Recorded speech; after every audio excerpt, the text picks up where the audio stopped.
중남미의 과테말라에서 있었던 이야기입니다. 이 과테말라에 알모롱가라는 이 산악도시가 있습니다. 이 1980년대 이 알모롱가는 우상숭배, 가난, 무지, 알코올 중독, 이 가정폭력으로 가득했던 곳입니다. 특히 이곳에는 이 마시몽이라는 우상을 숭배했는데 이 도시 곳곳에 이 우상을 세워놨고 이 때문에 도시 전체가 이 마시몽의 지배 아래 놓인 것처럼 보였습니다. 그 작은 도시에 36개의 술집이 있었고 감옥이 4개나 있었지만 죄수들을 다 수용할 수 없을 정도였습니다.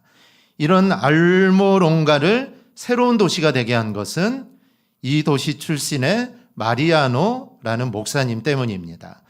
그런 복음을 외면하고 또 교회를 향해 돌팔매질을 하는 사람들의 변화를 위해 주 3, 4일씩 금식하며 기도합니다.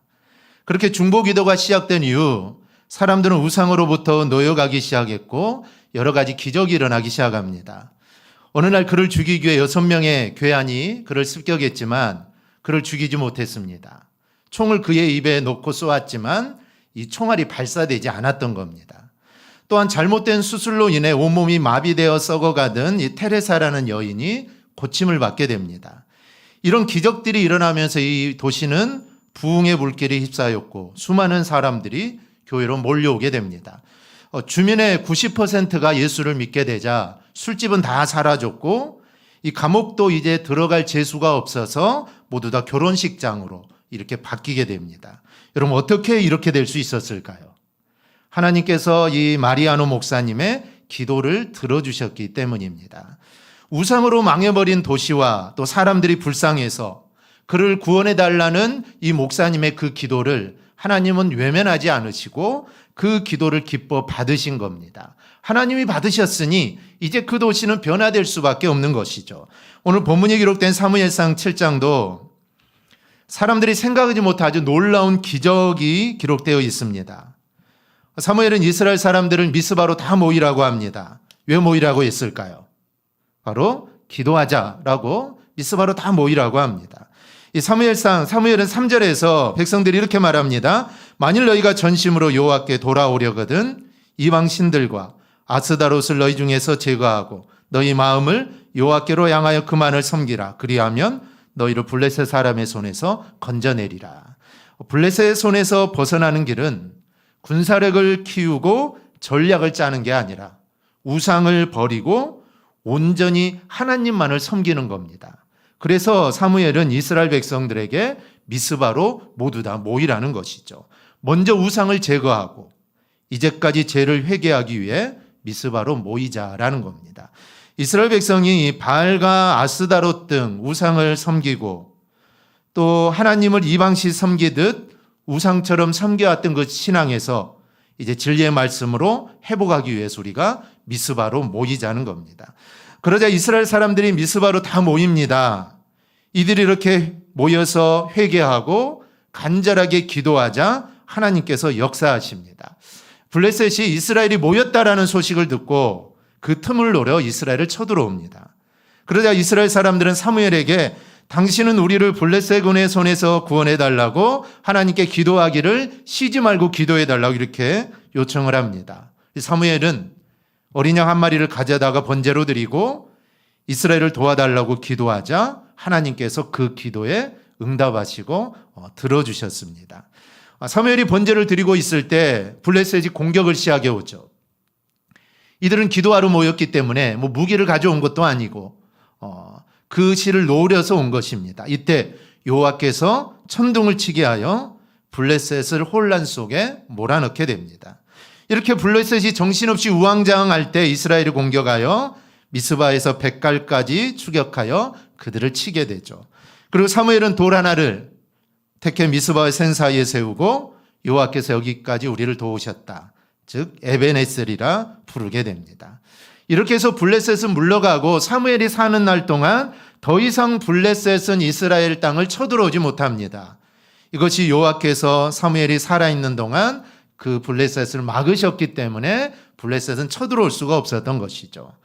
당시 미스바 전투로 이스라엘은 과거 엘리 제사장 때 블레셋에게 빼앗겼던 에그론과 가드 사이의 모든 성들도 또한 되찾게 됩니다.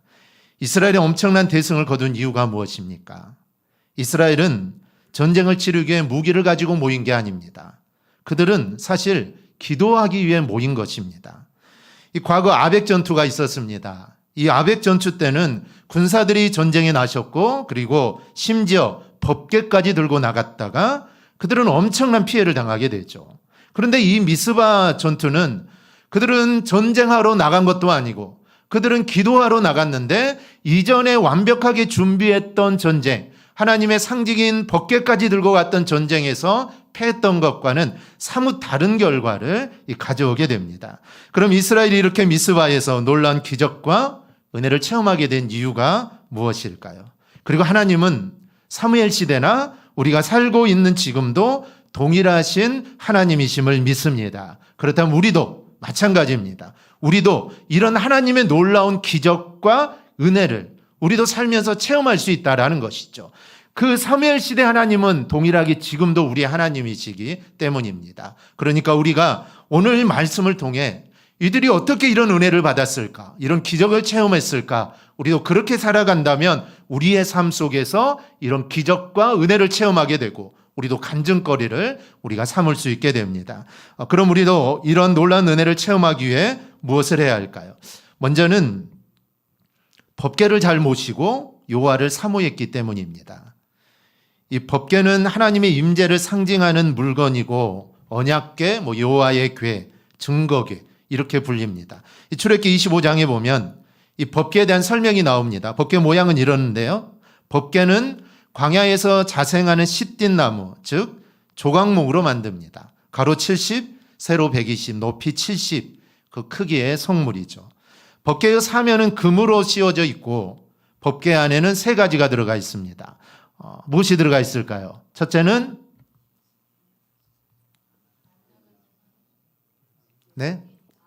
아론의 쌍난지팡이, 만나가 등 항아리, 십계명, 돌판, 이 세 가지가 들어가 있습니다. 다 아시죠? 다 아실 좀 있습니다. 이 법궤는 성막의 중심인 지성소에 모셔져 있습니다. 그리고 이 법궤는 사실 하나님의 임재의 상징이기에 아무나 만질 수가 없죠. 정해진 사람들만 또 옮길 때 옮겨야 되고 대제사장이라고 해서 아무 때나 지성소에 들어가서 기도를 하거나 법궤를 보거나 그럴 수 없습니다. 딱 정해진 대속죄일 그때만 지성소에 들어갈 수 있고 그때 이스라엘의 모든 죄를 하나님 앞에 사함을 받는 날이죠. 그래서 이스라엘은 언제나 이 법궤를 앞세우고 다녔습니다. 즉 법궤와 함께 있으면 하나님이 지금 나와 함께 있는 것이기에 그들은 늘 법궤와 함께 했죠. 그래서 이 귀한 법궤 블레셋과 싸우는 아벡 전투에 들고 나갔다가 전쟁에서도 지고 이 법궤를 블레셋에게 빼앗겨 버립니다. 이 법궤가 하나님의 임재의 상징이기에 이 법궤가 모욕을 당하는 것은 사실 하나님이 모욕을 당하는 것과 똑같습니다. 그러나 하나님은 절대로 모욕을 당하시지 않습니다. 하나님 법궤에 함께 하심으로 가는 곳마다 그 앞에 우상이 쓰러지고 전염병이 생기게 되죠. 그러자 블레셋은 이 법궤를 돌려보내야겠다. 이건 돌려보내야 된다라고 돌려보내게 됩니다. 그런데 돌아온 법궤를 이스라엘이 호기심으로 대하죠. 베세메스 사람들이 호기심에 이 안에 뭐가 들어있을까? 여러분 궁금하지 않습니까? 선조들이 말할 때는 이 세 가지가 들어있다고 하는데 과연 이 안에 들어있을까? 너무나 궁금해서 궤를 들여다보죠. 그래서 수많은 사람들이 그 자리에서 죽게 됩니다. 베세메스 사람들은 여호와의 법궤를 올바로 대하지 않았습니다. 호기심으로 대했죠. 그러자 징계를 받은 이 베세메스 사람들이 이 법궤를 우리에게 둘 수 없다 생각을 하고 기럇야림 사람들에게 법궤를 보내 가져갈 것을 요청을 합니다. 그러자 기럇야림 사람들은 법궤를 가지고 와서 산 언덕에 사는 아비나답의 집에 두고 그의 아들 엘리아살에게 그 법궤를 잘 지키도록 합니다. 세월이 흘러서 이스라엘 법궤가 기럇야림에 있은 지 20년이 되죠. 근데 중요한 것은 그 20년 동안 이스라엘 사람들은 슬퍼하며 여호와를 사모하며 찾았다라는 겁니다. 그렇게 20년 동안 법궤를 모시고 그들은 전심으로 여호와를 사모합니다. 이들이 미스바의 승리를 거둔 것, 그들이 미스바의 기적을 체험한 것은 어느 순간에 일어난 게 아닙니다. 그들이 기도하러 왔다고 해서 너희들 기도하러 왔구나. 그래 내가 너희들에게 기적을 보여주겠다. 사실 순간을 본다면 그 자리와 기도했기 때문에 하나님의 기적이 일어났지만 사실 그 기적이 일어나기까지 미스바의 기적이 일어나기까지는 하나님을 사모하는 그 마음이 그들에게 있었기 때문에 하나님이 그 마음을 받으시고 그와 같은 기적과 은혜를 베풀어 주시는 겁니다. 우리가 기도한다고 하나님이 다 들어주시는 건 아니죠. 어떨 때는 들어주시기도 하지만 또 어떨 때는 하나님이 안 들어주실 때도 있습니다. 우리가 필요하지 않으면 하나님이 들어주지 않을 때도 있죠. 하지만 우리의 기도는 늘 그러한 마음, 즉 하나님을 사랑하는 마음과 하나님을 사모하는 마음으로 우리의 기도가 있어야 합니다. 그런 마음 없이, 그런 사모함 없이, 하나님을 사모함 없이 우리가 기도한다면 사실 그 기도는 온전한 기도라고 할 수가 없습니다. 즉 이들은 기적을 체험하기 전에 그냥 이 자리에 놓아서 기도한 것이 아니라 그 전부터 하나님 말씀을 사모하고 하나님을 사랑하는 그 마음이 있었기 때문에 하나님은 그 마음을 받으시고 이런 기적과 은혜를 주신 겁니다. 우리도 마찬가지입니다. 요한복음 12장 26절에서 말씀합니다. 우리 함께 보겠습니다. 사람이 나를 섬기려면 나를 따르라. 나 있는 곳에 나를 섬기는 자도 거기 있으리니 사람이 나를 섬기면 내 아버지께서 그를 귀히 여기시리라. 하나님을 섬기는 사람, 하나님은 그를 귀하게 여기신다는 것이죠. 그럼 하나님을 섬긴다는 건 뭘까요? 하나님을 어떻게 섬겨야 하나님 그 사람을 귀하게 여길까요? 방금 읽은 말씀 앞부분을 보면 사람이 나를 섬기려면 나를 따르라고 말씀을 합니다. 즉 예수님을 따른다는 것은, 예수님을 섬긴다는 것은 우리가 단순히 교회에서 이 일을 많이 하는 것이 아니라 바로 예수님이 가신 길을 함께 따라가는 것, 이게 바로 우리가 예수를 섬기는 겁니다. 사랑하기 어려운 사람을 사랑하는 것, 손해를 감수하면서 정직하게 사는 것, 이름 없이 봉사하는 것, 예배의 자리, 기도의 자리를 지키는 것, 작은 사람을 귀하게 여기는 것. 사실 하나님이 이런 삶을 하나님은 귀하게 보신다는 뜻입니다. 사람에게 인정받지 못해도 괜찮습니다. 하나님께 귀히 여김받는 인생이 가장 복된 인생이라는 것을 여러분 잊지 않기를 축복합니다. 그런 사람을 우리 하나님은 사실 귀하게 여기십니다. 그리고 그런 사람에게 복과 은혜를 주십니다. 그리고 기적을 반드시 베풀어 주십니다. 둘째로 이스라엘이 미스바에서 은혜를 체험한 것은 우상을 제거했기 때문입니다. 3절에서 사무엘은 이렇게 명령합니다. 이방 신들과 아스다롯을 너희 중에서 제거하고 너희 마음을 여호와께로 향하여 그만을 섬기라. 출애굽 때부터 경계하라고 말씀하신 바알과 아스다롯, 이 가나안 사람들이 풍요와 다산을 기원하며 섬겼던 우상입니다. 일반적으로 바알은 남신이고 이 아스다롯은 여신입니다. 바알의 신상은 돌로 만들고 아스다롯은 보통 나무로 이렇게 만들어 세우게 됩니다. 그런데 이들을 섬기는 방식이 아주 음란하고 음탕합니다. 그리고 심지어 사람을 제물로 바치기도 하죠.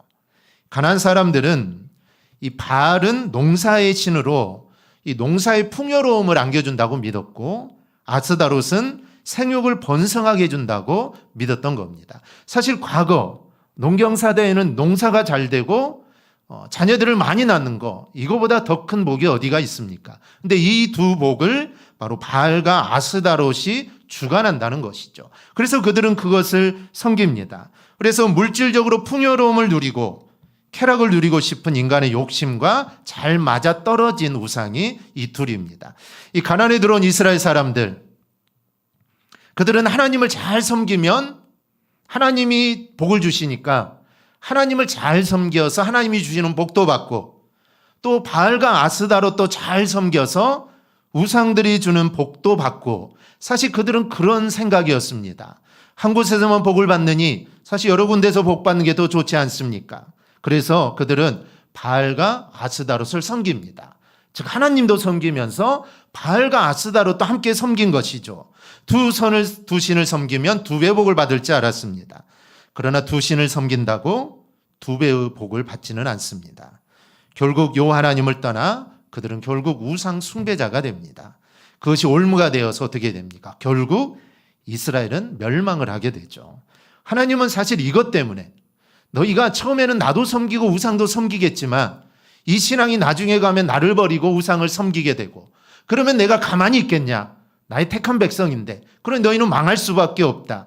이것을 하나님은 아셨기에 진작부터 이를 경계하라라고 말씀을 하신 겁니다. 이 본문은 아스다롯이라고 하고 또 어떤 데는 아세라고 말을 합니다. 같이 쓰이기도 하고 지역에 따라 같이 쓰이기도 하고 또 다른 신으로 이렇게 섬기기도 합니다. 문제는 이스라엘이 바알과 아세라를 섬기면서 하나님과 멀어지기 시작합니다. 그래서 아벡 전투에 사실 진 겁니다. 하나님을 가까이 했다면 사실 법궤를 가지고 가지 않아도 그 전쟁에서 이기죠. 그런데 그들은 하나님을 떠났기 때문에 법궤를 가져가 봤자 그 전쟁에는 아무런 승산이 없는 겁니다. 하나님과 함께하지 않는 법궤 사실 아무런 의미가 없죠. 그냥 나무짝에 불과한 것입니다. 하나님과 함께할 때 능력이 있는 것이죠. 그들은 하나님을 떠났기 때문에 하나님이 그들과 함께하지 않았습니다. 그래서 징계를 받게 돼서 심판을 받고 전쟁에서 죽게 돼 전쟁에 실패하고 3만이 죽고 제사장이 했던 홈리와 비냐스도 죽고 법궤도 블레셋에게 빼앗기고 이 소식을 듣고 엘리는 의자에 넘어서 죽고 맙니다. 이런 과정을 거치면서 이스라엘은 깨달은 게 있죠. 우상을 섬기면은 복을 받는 것이 아니라 하나님의 징계와 심판만 받게 된다라는 것을 그들은 깨닫게 됩니다. 더구나 사무엘이 나와서 너희가 진심으로 여호와께로 돌아오려면 이방 신들을 너희 중에 제거하고 너희의 마음을 여호와로 향하여 하나님만 섬겨야 된다라고 사무엘이 외칩니다. 그러면 하나님이 너희를 블레셋에서 반드시 건져줄 것이다. 그러자 이스라엘이 모두 바알과 아세라를 다 제거하고 여호와만 섬기기 시작합니다. 이들이 미스바의 놀라운 기적을 체험한 것은 선지자의 말에 순종했기 때문입니다. 바알과 아스다롯 같은 무욕, 명예욕, 권력욕, 그 다음에 쾌락욕 이 모든 것들을 사실 버렸기 때문이죠. 역대하 20장 20절을 보면 여호사밧 왕은 백성들을 이렇게 권합니다. 너희는 너희 하나님 여호와를 신뢰하라. 그리하면 견고히 서리라. 그의 선지자들을 신뢰하라. 그리하면 형통하리라. 당시 유다는 모압과 암몬 등 여러 나라의 연합군에게 포위된 상태입니다. 사실 군사적으로 본다면 이길 수 없는 상황이죠. 이스라엘이라는 나라가 뭐 이렇게 큰 나라도 아니고 근데 그 주변에 큰 나라들이 함께 왔으니 이길 수 없습니다. 백성들은 두려워했고 나라 전체가 위기에 놓입니다. 그때 여호사밧이 이렇게 외치죠. 여호와를 신뢰하라고 외칩니다. 즉 상황보다 하나님을 보라. 계산보다 믿음을 선택하라. 눈앞의 두려움보다 하나님의 약속을 붙들라라는 겁니다. 또 선지자를 신뢰하라고 합니다. 여기서 선지자는 단순히 미래 예언자가 아니라 하나님의 말씀을 전달하는 사람입니다. 즉 이 말씀은 하나님의 말씀을 믿고 그 말씀에 순종하라라는 겁니다. 이들은 이렇게 함으로써 전쟁에서 이기는 등 엄청난 복을 받게 됩니다. 그렇다면 우리도 이런 놀라운 은혜와 복을 우리도 받아야 될 줄 믿습니다. 그러려면 그럼 하나님 말씀을 들어야 합니다. 듣되 그럼 잘 들어야 합니다. 말씀은 잘 들어야 합니다. 잘못 들으면 이상한 소리를 할 수가 있어요. 말씀은 잘 들어야 됩니다. 듣는 것만큼 중요한 것, 그 말씀을 내 것으로 받고 그 말씀에 순종해야 합니다. 근데 우리의 삶은 사실 하나님의 말씀을 버리고 내 생각, 내 이기심, 내 욕심을 취할 때가 사실은 많습니다. 그러면 안 됩니다. 그러면 하나님이 주실 은혜를 우리가 받을 수 없습니다. 육신적이고 세상적인 것은 버리고 하나님의 말씀을 듣고 순종하며 여러분 꼭 살아갈 수 있기를 바랍니다. 그럼 우리도 오늘 본문에 이스라엘 백성이 경험했던 미스바의 기적과 은혜를 우리도 체험하게 될 줄 믿습니다. 셋째로 이스라엘이 미스바에서 은혜를 체험한 것은 그들이 모여서 자신을 돌아보며 기도했기 때문입니다. 사무엘은 이스라엘 사람들이 우상을 제거하자, 그리고 이제 우리가 하나님을 사모하겠다, 하나님만 바라보겠다라고 하자, 그러면 미스바로 다 모이라고 합니다. 그리고 내가 여러분을 위해 여호와께 기도하겠다라는 것이죠. 지금으로 말하면 기도의 부흥회를 여는 것입니다. 그 말을 듣고 사람들이 미스바로 모입니다. 그들은 종일 금식하며 우리가 여호와께 범죄했습니다 그러면서 자기의 죄를 고백하기 시작합니다. 여러분, 초대교회의 부흥 어디서부터 시작이 되었을까요? 마가의 다락방, 거기에서 기도하는 그 성도들을 통해 초대교회는 부흥하게 됩니다. 우리나라 한국교회 부흥은 어디에서 시작되었을까요? 1907년 평양장대연교회에서 모여 죄를 회개하고 기도하던 거기서부터 한국교회 부흥이 시작된 겁니다. 그곳에 시작된 부흥의 열기, 성령의 역사가 전국으로 목포까지 우리나라 온 곳으로 퍼져가게 되었죠. 그때 우리나라의 부흥의 역사가 일어났던 겁니다. 1907년이니까 벌써 100년, 120년이 돼가는데 한국교회는 그때의 부흥의 역사를 꿈꾸고 있습니다. 평양에서 일었던 그때의 그 부흥의 역사, 다시 한번 하나님이 우리에게 달라고 기도하지만 몇 년 전에도 그 부흥을 달라고 기도했지만 그런 역사는 일어나지 않았습니다. 사실 하나님이 우리나라에 그런 일들을 다시 주실까? 그런 은혜를 우리나라에 다시 한번 주실까? 사실 의문점은 들기는 하지만 사실 하나님이 주신다면 그런 일은 사실 가능할 것입니다. 그런데 그 일은 회개와 기도로부터 시작되었습니다. 자신의 모든 죄를 회개하고, 오전에도 말씀드렸지만 길선주 장로님의 그 회개의 시작으로, 그게 끝이 아니었습니다. 그게 시작이었습니다. 그 후로 모든 사람들이 자신만이 아는 죄들, 아무도 모르고 나만 알고 있는 죄들을 모두 다 하나님 앞에 토해내면서 그들은 회개하며 하나님께 기도합니다. 그러자 그 가운데 성령이 임하게 되고 성령이 놀라운 부흥의 역사가 일어났던 겁니다. 즉 회개하고 기도할 때 그곳에 성령의 역사가 일어나는 겁니다. 18세기 초, 20세기 초 미국에서도 엄청난 신앙의 운동이 시작되었는데 그때도 모여서 기도하고 회개할 때 그 역사가 시작이 됩니다. 언제나 부흥의 시작은 여러분 회개로부터 시작되는 겁니다. 에스겔 18장 21절을 보면 이렇게 말합니다. 우리 함께 보겠습니다. 그러나 악인이 만일 그가 행한 모든 죄에서 돌이켜 떠나 내 모든 율례를 지키고 정의와 공의를 행하면 반드시 살고 죽지 아니할 것이라. 아멘. 회개하면 산다는 겁니다. 우리 주님께서도 십자가형을 당하는 한평 강도가 회개하자 이렇게 말씀하시죠. 오늘 네가 나와 함께 낙원에 있으리라. 이렇게 용서하시고 그게 천국을 주셨습니다. 여러분 회개하면 하나님이 우리를 용서해 주십니다. 여러분 회개하면 여러분 천국의 문이 열립니다. 회개하면 은혜의 문이 열립니다. 회개하면 기적의 문이 열릴 줄 믿습니다. 그러니 우리 모두 주님이 회개를 얼마나 기뻐하시는지를 또 알고 어떤 죄를 지었든지 늘 용서함을 구하는 우리의 삶이 되기를 바랍니다. 요한일서 1장 9절입니다. 만일 우리가 우리 죄를 자백하면 그는 미쁘시고 의로우사 우리 죄를 사하시며 우리를 모든 불의에서 깨끗하게 하실 것이요. 그런데 문제는 10절입니다. 만일 우리가 범죄하지 아니하였다면 하나님을 거짓말하는 이로 만드는 것이니 또한 그의 말씀이 우리 속에 있지 아니하니라. 사람들이 죄를 회개할 줄 모른다는 겁니다. 회개하지 않는다는 것이죠. 죄가 있음에도 회개하지 않습니다. 나는 지은 죄가 없다라고 하고 나는 스스로 의인이다라고 말한다는 거죠. 어떤 분은 늘 자신의 죄를 고백하며 늘 경건한 삶을 삽니다. 그러나 어떤 사람은 나는 죄가 없다. 나는 회개할 것 없다. 회개할 만한 큰 죄 지은 것 없다. 나는 의인이다. 이렇게 말하며 늘 교만하게 삽니다. 여러분 그렇다면 나는 어떻습니까? 저와 여러분 어떤 삶들을 여러분 살고 있습니까? 우리는 기도할 때 회개의 기도를 반드시 해야 합니다. 특별히 대표로 기도하신 분들은 회개의 기도가 반드시 있어야 합니다. 대표 기도는 개인 기도가 아니죠. 성도들을 대신하여 드리는 기도이기 때문에 모든 성도들의 죄, 우리가 지었던 죄를 하나님 용서해 달라는 회개의 간구가 반드시 있어야 합니다. 개인 기도할 때는 뭐 그렇게 격식을 차루어서 할 필요는 없지만 대표로 기도할 때는 격식에 맞게끔 대표로 하는 것이기 때문에 해야 되죠. 그런데 그 가운데 회개의 기도, 우리가 지은 죄, 알고 지은 죄도 있지만 사실 모르고 지은 죄가 훨씬 더 많을 겁니다. 그렇기 때문에 우리는 우리의 죄, 내가 지은 죄를 회개하는 우리의 죄를 용서해 달라는 기도를 해야 합니다. 오늘 우리는 미스바에 임한 하나님의 은혜를 보면서 나는 하나님을 제대로 믿고 있는지 한번 돌아보아야 합니다. 내가 하나님을 섬긴다고 하면서 육신을 따라 살고 있지는 않은지, 세상을 의지하고 심지어 우상에게 마음을 빼앗기지는 않은지 우리는 돌아보아야 합니다.